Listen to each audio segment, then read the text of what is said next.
Welcome to the totally awesome fishing show where I'm up here trout fishing on an extremely blustery, windy day.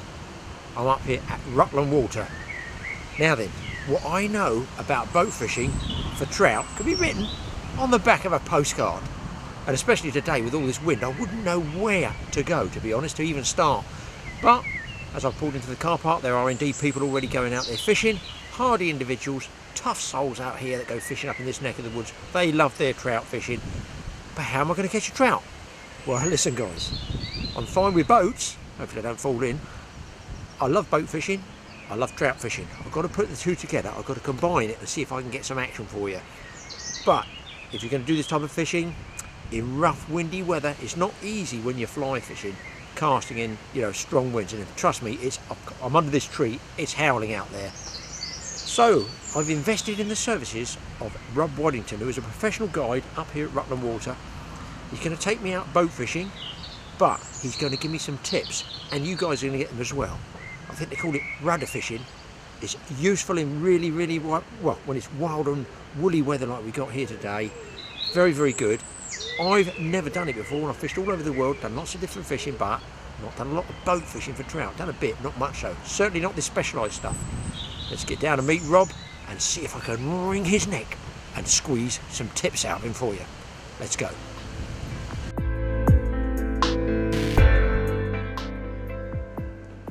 Well, this is the most bizarre fishing lodge I've ever been in. I mean, it's got the fisherman's views, no question of that. But I feel like I should be in the Mediterranean. Hi there, Rob, good to see you again. Hello, Graeme. Hey, welcome to Rutland Water, or Italy. I don't know whether we need a fry or pizza. Well, you got yourself organised here, Rob. You've got the tea all ready. That's good. Now, as I said to the guys earlier on there, I know nothing really boat fishing. I see they've got all the boats here.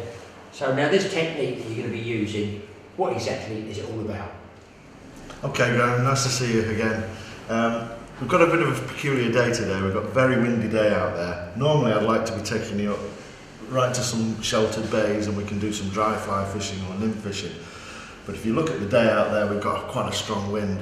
So today we're going to use a method which is perfect for these kinds of conditions. It's a rough water method then, really? It works well on a good wind, which we do have a lot of on Rutland Water. We're going to use a rudder at the back of the boat, which is going to turn the boat round and drift very quickly down the wind. Now normally for trout fishing on these, well, on any water, as I understand it, you'd be fishing sort of broadside with the boat to the wind. So you're saying this rudder, it makes the boat act in a different way? Correct. Yeah, we're going to put a rudder at the back of the boat, on the stern of the boat, and it's going to switch the boat round. So we're going to go down the wind, bow first. I've got you. Yep. Yeah. We're actually going to use the wind to help us rather than fight the wind today. And then behind the boat, we're going to trail some rather large sparkly lures. You want to see them? Sounds like tarpon fishing to me. You want to see these things. And it's going to whiz past the fish's nose. So do you need to retrieve or strip or anything like that, or you feed the line out? Because, you know, in this wind it must be difficult to cast. Yeah, the good thing about this method is that you don't really need to cast. We're going to just trail the lines out the back. And basically what we're trying to do is we're going for Daphnia feeding fish today. Yeah. Daphnia are tiny little water fleas. They're there in the millions. Very difficult to imitate these Daphnia. But if we trail something big and flashy through them, it's like us having vegetable soup for dinner. You know, it's all right. And then a big meat pie comes past you. You're going to grab it, aren't you? Yeah. I think we spoke about this a little time ago. So it flicks a switch in their head and they just aggression almost. It's aggression, and we're looking for some very aggressive takes, and it's a very good method for catching the big fish, and that's what we're hoping for today. Now, for up here on Rutland, for big fish, you're going to be looking at overwintered fish, maybe 3-4 pounds. We're going to see. What have they been catching in the recent? At the moment, Graeme, we're catching some superb fish, superb. £3, £4, maybe more, 4, 5, 6. Let's see. Yes, but there's some huge fish out there, and they're really active at the moment. And these are overwintered ones, so they're going to scrap well as well. They're overwintered. They look I'm not going to say anything now, but at the end of the day, fingers crossed, they look amazing, these fish. And it's what Rutland's famous for. It looks good from in here in the pizza parlour. Now let me ask you about the tackle. Now I don't have really heavy fly rods. I've got sort of 7s and 8s, normal sort of what I would call traditional stuff you could use, floating line and intermediates and that, on reservoirs with no wind, guys. It is windy out there. What sort of tackle are we going to be setting up here? Because I guess, you know, if we're pulling the lines through the water, they're going to want to come up. So I guess you're going to be fishing with like a high density line or something like that. The density of line that we're going to use is very important. We've got to get the depth right. Actually, there's 2 things we need to get right. Number 1 is the location. We've got to find these fish. We've got 26 miles of shoreline out there, nearly 3,500 acres of water. We've got to find the fish. I've got an idea where they are. But then just as important, we've got to get the depth right. Now I've got a variety of lines in my box here, dye 3, dye 5, dye 7. DI, density index 3, it sinks at 3 inches a second. I thought it was just invented by a Welshman. Seriously. I thought, I don't dye this, dye 7. I hear this word, I hear this term dye, and I think, obviously invented by a Welshman. Yeah. It's the density index, it's the rate that it sinks. 3 inches a second, 5 inches a second, 7 inches a second, sometimes more. I've got you, yeah. But also bear in mind that the faster we go, the higher up these lines are going to ride. Now at the moment, the fish are not deep. So I reckon we want to be fishing up only about 1 foot, 2 foot under the water. Oh really? Yeah. Oh, I thought it'd be really, you know, down 10 feet or something. This time we've been catching them on dry fly recently when the wind's correct, when the wind's right. And actually, if this wind dies down, we maybe have a little go at that later on. Yeah. But I'm looking forward to fishing the rudder today because these conditions suit it. What about length of leader? Is that important or not so if you're going through quite quickly? It's not as important. We're going to use about 12-15 feet of leader, but because the takes that we were expecting are quite aggressive and quite hard, I'm going to go fairly heavy on the leader. I've got 15 pound. 15 pounds. Seek and destroy, I call that. 15 pound fluorocarbon. Bloody hell. These fish don't mess about. Yeah, no, well, that sounds like some sort of take when you get it. I'm looking forward to this. I've never done it before. It's all new to me, so. You know, even though I've fished around a bit, it's nice to give that little edge. Think, do you know what? I don't know anything about this technique. It's not the most pure, it's not one of the purest methods of fly fishing. And what we love to do at this time of the year is to fish with nymphs and small flies and dry flies. And recently that's been working fantastically well. Yep. But we've come today, we've got some white horses on the water there, we've got a fair bit of wind.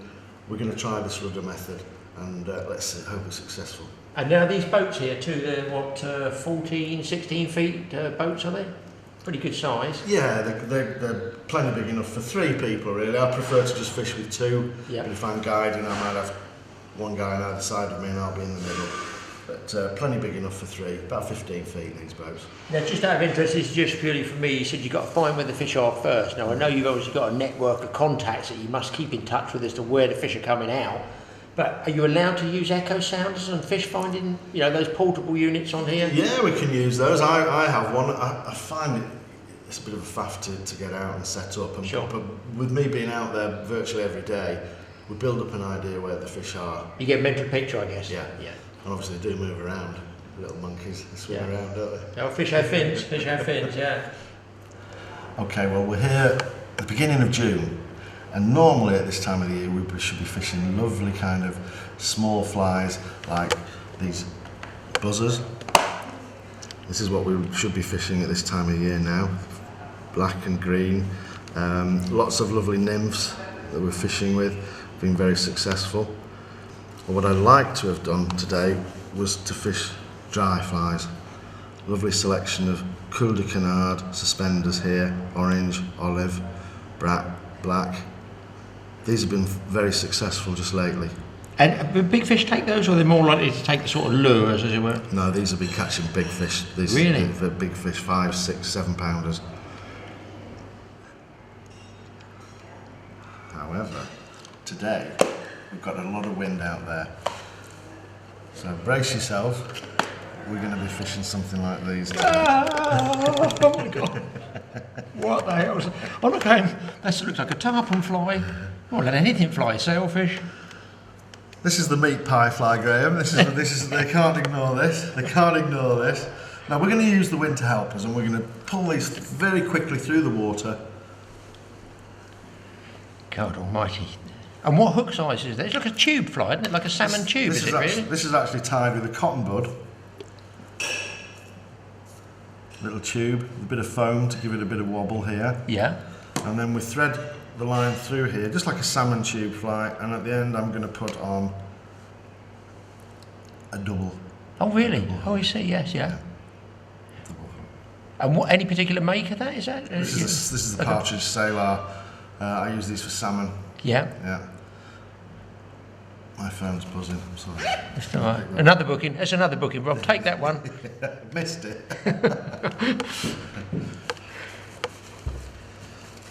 So now, does it matter on colour? Because there's a lot of tinsel in there. Well, we're really trying to get an aggressive reaction. I mean, these do look like little fish in the water anyway, but we're trying to get an aggressive reaction. So I find the gold and silver works well, but one of my particular favourites is this little green, the green flash, something a little bit different. A lot shorter too, isn't it? Well, we try different types. Sometimes they want a big one, sometimes they want a little mini tube. This has got a palmed body. And there's a lot of fibres on there. I mean, if somebody told me to tie one of those, I would honestly cut 2/3 of that off, you know, because I think it would be too bulky, but obviously not. Well, we're going to move quite fast down the water, so all this is just going to create a little shimmer. Yeah. A little shimmer. So it closes up effectively, those fibres. Shimmer.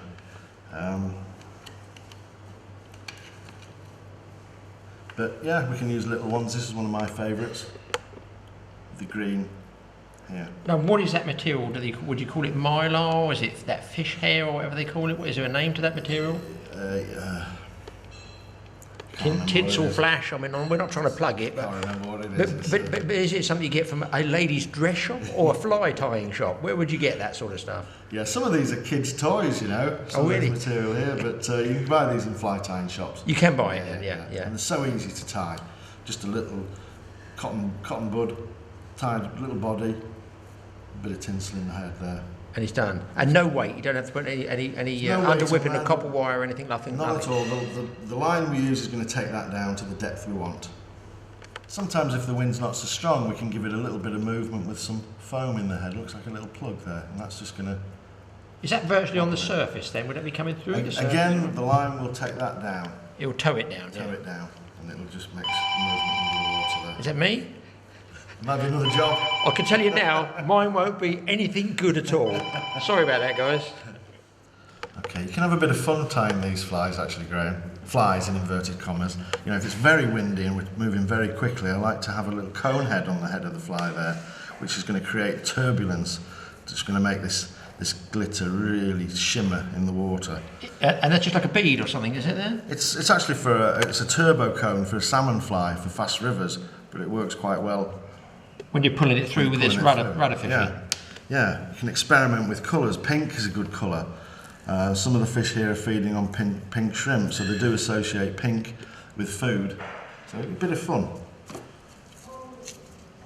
The green, with the foam at the top, the wobbler, really wobbles in the water. Now, it does look a little bit choppy out there, and I've seen one of the boats. Am I going to need any wet gear?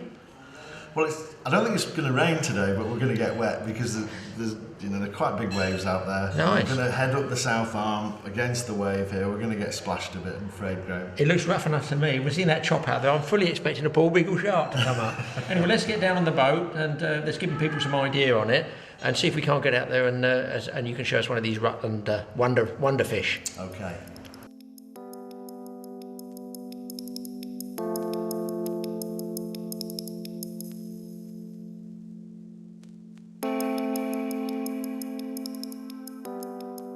Now, Rob, what you've just done there, putting your rod, I've never seen that before, and I don't think you buy that in any tackle shop. It looks more like a DIY centre. What exactly is that? Yeah. Well, it is a DIY box actually, but look what I've just customised it a little bit. Look at this. Wheels as well on the back. Sorry. Oh, I like that, yeah. There's a little holder for my rods there. Got one of my joinery friends to knock that up. Well, that's good because in the boat as well, keeps them out of the way. You don't tread on them, do you? Yeah. There's also put a little bit of a holder there for all my reels and my lines, all my spools there, ready to go. That's a good idea. So you've got floaters, sinkers, and they're all to hand. They're all to Everything hand. there, yeah. All types of sinking, floating, everything we might need today. Good. I'm very, very impressed with that. I can see that turning into a shark box for me.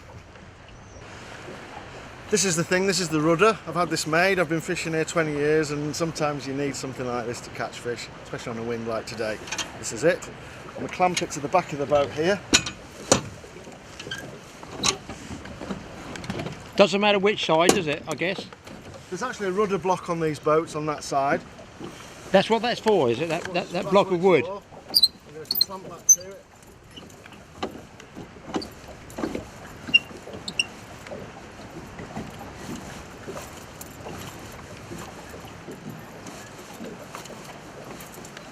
And it's a big rudder, it's a big area of metal there, isn't it, to work?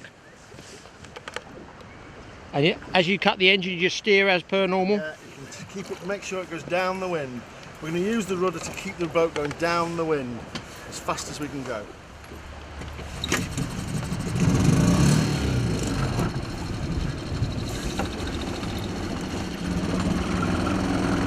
There we go! Welcome to Rutland Water!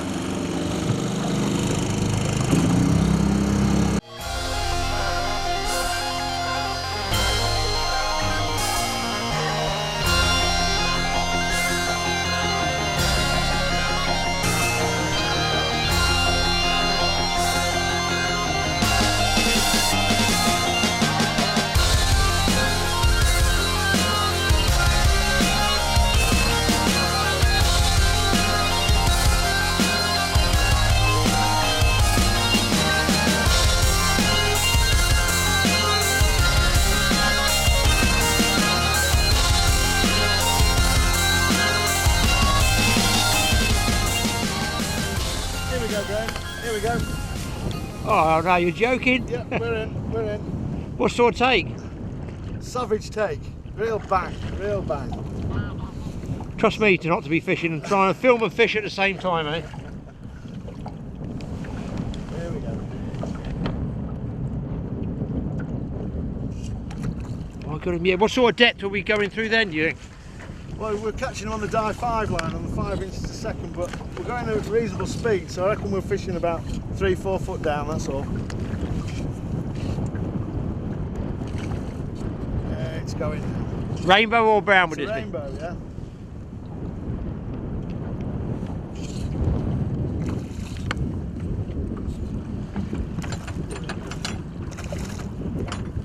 I can see a Christmas tree up the line there. And we got him. He's in. Well, that shows you that technique you talked about works. One for the rudder. One for the rudder. And you can see he's absolutely hammered that. I use the word sparingly fly, but does it work or not? It certainly does. It's a nice fish. It's a lovely silver fish, isn't it? Like a little baby salmon. Yeah. And right in the top, just nipped it at the top, hasn't he?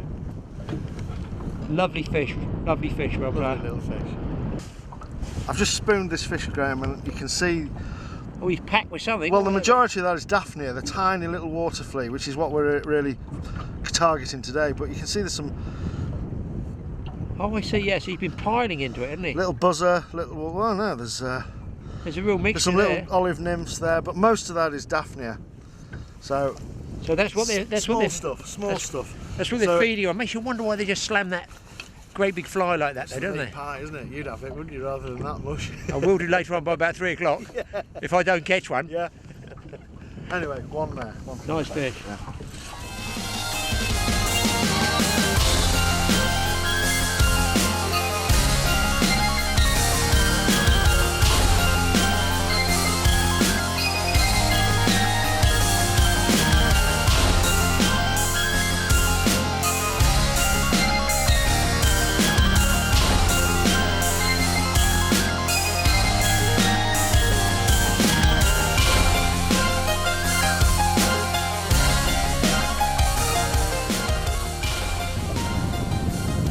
Got one, Graeme, another one.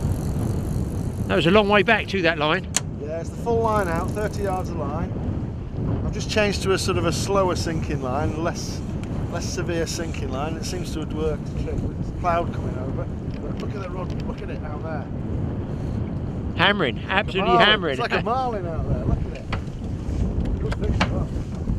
Now you're stripping that straight in, whereas if I was possibly tempted to wind that, would I get slack line and maybe lose a fish? I think this fish is coming towards the boat, so I'm having to pull it quite hard, quite fast to keep the line tight.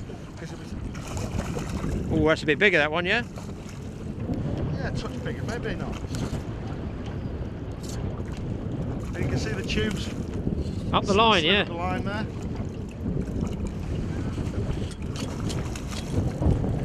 There we go. He's in. He's in the bin. He's in the bin.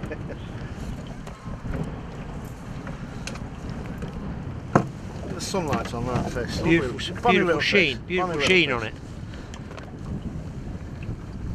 And that's why I like seeing that tail. Absolutely flat. That is a nice fish. Well, back upwind, I feel. I think so, sir. Yeah. I think it'd be rude not to. Yes.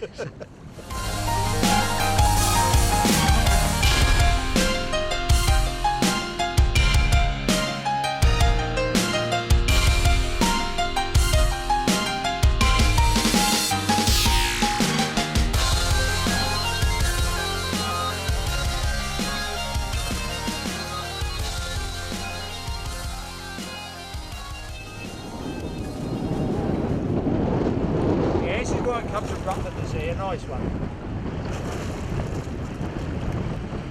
Well, these don't fall off. There he comes. That's it. There we go. Yeah. Yeehaw are the words. Oh, yes. Look, lovely tail on it. That's a nice fish. Pointed head. I mean, almost good enough to eat.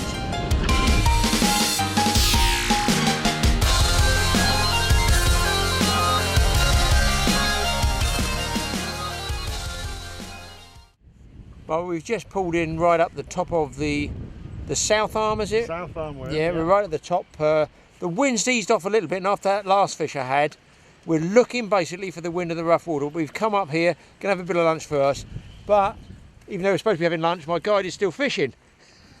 He's still fishing. Yeah, you can't stop. Can you blame him? Oh, it's a lovely spot up here.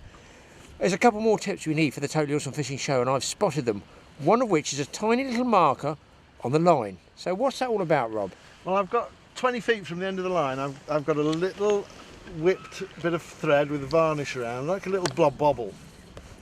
So I know if I'm pulling, if you're pulling the line back, the fly back, you can't see the end of the line. So if I can fit, when I see that in my finger here, It's that, yeah? I can feel that. And often when you're pulling, and then stop when you feel this little bobble here. What is it? Is it slid up the line? No, I've tied this on. It's whipped on. Something's whipped on. It's whipped on, yeah, at 20 feet. So I know there's 20 feet left to bring in. So after a long sort of cast and pulling it back, if I reach this point, I can just stop everything. And if the trout's following it, and it suddenly stops and then goes again, sometimes they lock up and they really commit to the fly. It's called fishing on the hang. Fishing on the hang, yeah? Fishing on the hang. So we bring it back at reasonable speed, or twiddling it back for figure of 8, and then when we hit that little bobble, we just stop for a second or two and then continue. So I'll show you what I mean. In fact, I sometimes do it when I hear it rattling in the rod tip as well. So I've got two hangs, if you like. So I'm bringing it back now, pulling it, twiddling it back. I'm stopped. And you could get a take there, Yeah, then start bring again. it in again. Just imagine there's a fish following it. Yeah. And then this lovely bit of fly, this lovely lure stops. It's thinking, what's going on here? And then it actually goes away from it, thinks it's going to lose it, and really grabs on. And I see what you mean, because I actually, while I was filming, heard that snicker through the rings. Yes. So basically what you're doing is you've got a 9-foot gap. You get one take when it's at the tip ring. That's right. And then you can strip in or just, fish it in basically till you get it in your hand. So it's another 9 feet. So you've got 2 shots at it. Correct, yeah. Yeah. So we're fishing lures now. So I'm pulling it, trying to attract a fish, twiddle it back quite quickly, and I'll stop. And then pull it again. And quite often that results in a fish. Not that time, but Extra quite fish. often it does. Yeah. Well, that was one good tip there for Rob, but there's another tip. Rob, here's the secret. Should I be using a nail knot or a needle knot to join my leader to my fly line. Nail knot or a needle knot, Graeme? Where are you coming from? In the old days, yeah, we had to learn all these fancy knots, needle knots. But things have changed, my friend. They've moved on. Yeah, yeah, we haven't time for all that now. We use a braided loop to attach to the end of the fly line, and we attach the leader to that. Got one here. Show you. That's one you prepared earlier. I'll show you. So now what is it exactly? Like Explain it to us. 'Cause there will be guys out there as ancient as me still using nail and needle knots. Well, the fly line, as you know, stops at a cut edge, so we need to have a loop on the end of the line. These are brilliant. This is a braided loop. It's like a tube. So if I press that, it opens up. Yes. And if I pull it, it tightens up. Can you get that? Yeah, I can see that. It goes so thin it's like and a fat. Chinese finger trap, so you can get your finger in, you can't Careful pull with it that. out. Careful with that. Yes. Yeah. Children's So program. you thread the line through the middle of the tube. You snake it through, pulling and pushing and pulling and pushing, till you've got the fly line in there. And then there's a plastic sleeve on there, like a rubber sleeve, which you pull over the joint of the fly line. A little bit of super glue on either side to lock it, and it's as tight. The harder you pull it, the tighter it gets, and you've got a lovely little self-made loop there. And what do you tie onto that? You tie, or do you make another loop from your leader? No, How do you tie your leader we to just it? tie A straight knot. Here we just tie on the fluorocarbon. I actually tie a 5-turn half-blood knot. I don't tuck it, don't put any extra turns, because fluorocarbon, it's a bit stiffer than ordinary line, so we don't want too many turns and too many tucks in it, so it won't draw up as tight. I just use a 5-turn half-blood knot and never have any trouble with that. That's good. Braided loops, they're called. Braided loops. That's the one I'm using today. I've whipped it on with a bit of black thread there just to be ultra safe, but you've got a lovely knotless loop on the end of the line. All neat and tidy. Neat and tidy.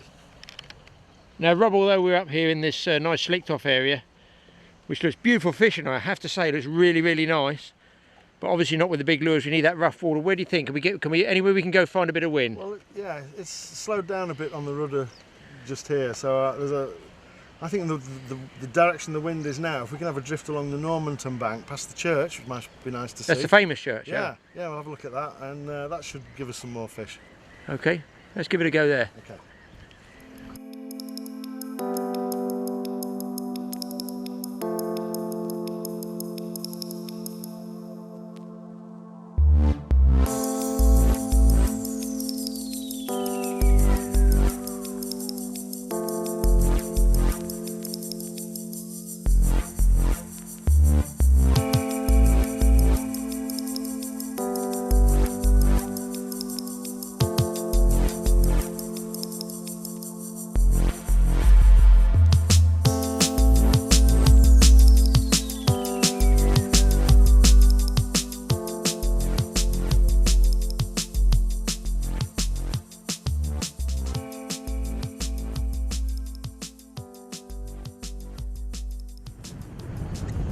You can probably hear in the mic, it's definitely breezy.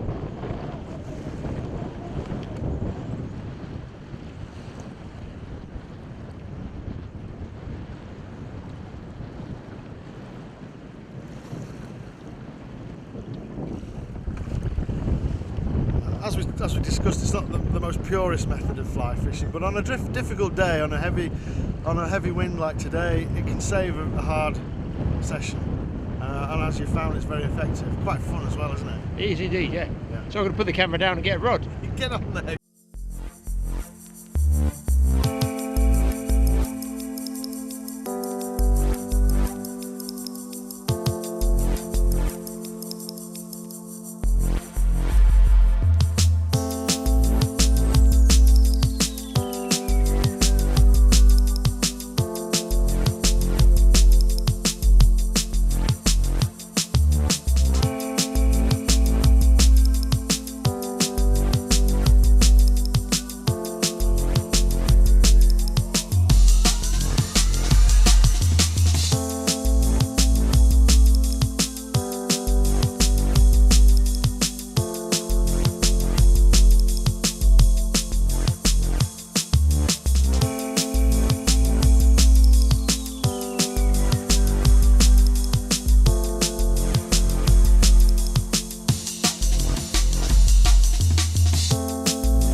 £5 a view, please. Cheer when we get this in. Big cheer. Here we go. Hey!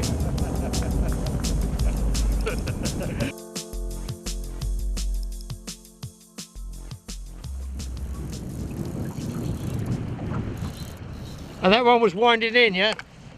Just they want it fast today. They want it fast. We haven't got any of these big ones yet, but whoa! Just when you think they're in the net, they go mad.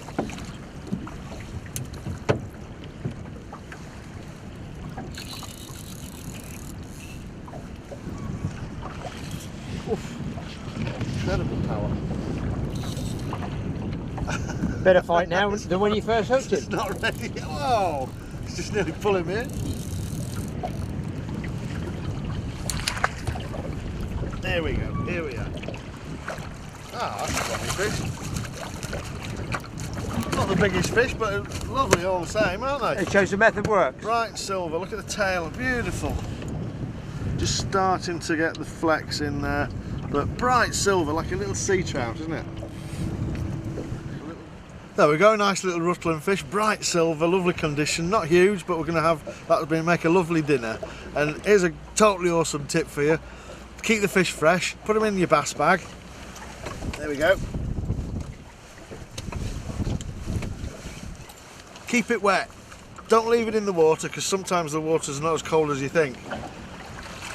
Put it in the boat, and when that water evaporates, if you know your science lessons, it'll take all the heat out of the rest of the bag, and it'll cool the fish down as the water evaporates. Hey, good tip. Well, we were just giving it the Rob Waddington 5-minute warning, which you've had about 5 of, and it was the last drift. It really was the last drift, because the wind's just dying off a little bit, and I started whacking it back, stripping it in, bang. And I don't think this one's a rainbow. I think it might be, Rob, something different, might be a brown. I think it might be a brown. Well, I'd sooner get a close-out fish with a brown that doesn't fall off the hook, hopefully. Now there's, it's out there. Digging and digging and digging. And it is, I can't quite see, I can see the lure there. And a good bend in the rod, isn't it? I do like these lures. My Christmas tree will never be the same, you know, next year. Still digging. I think I'll put the net down. There he is. I'm not going to mess around, because it's the end of the day. I don't want to lose the fish. Oh no, don't fight! Please don't fight! Why don't they just roll over and die at this stage? It's got a major bend in the rod, look. He'll come, hopefully. Oh, it's a brown, lovely, lovely, lovely brownie. Yes, please, ladies, look at that one. What a fish to finish on. Oh, I love it. A Rutland brownie, beautiful tail, lovely little markings on it, and look, from the end, if he lays still, looks just like a salmon. I mean, what a fish to go close out on. So there you are, guys. Totally awesome fishing, thanks to Rob Waddington. I knocked it over. Oh no. I'll take a gamble and just ease him in here. If he comes off, it's no problem. There we go. Look at that fly in his mouth, just Robbie. We'll show you. There it is. Colourful or what? What a fish. And I understand I'll pop this one back, Rob. Yep. Oh, lovely. There's something about an English brown trout that you just cannot whack. Wait. There we go. Rob, thanks for a great day's fishing. The wind's just gone down. It's been as rough as a bear's thingy. But we caught fish, and that's what it's about. Rob Waddington, Rutland, get out here fishing with him, even in rough weather, even if you can't cast. Come another day with him. It's brilliant. Totally awesome.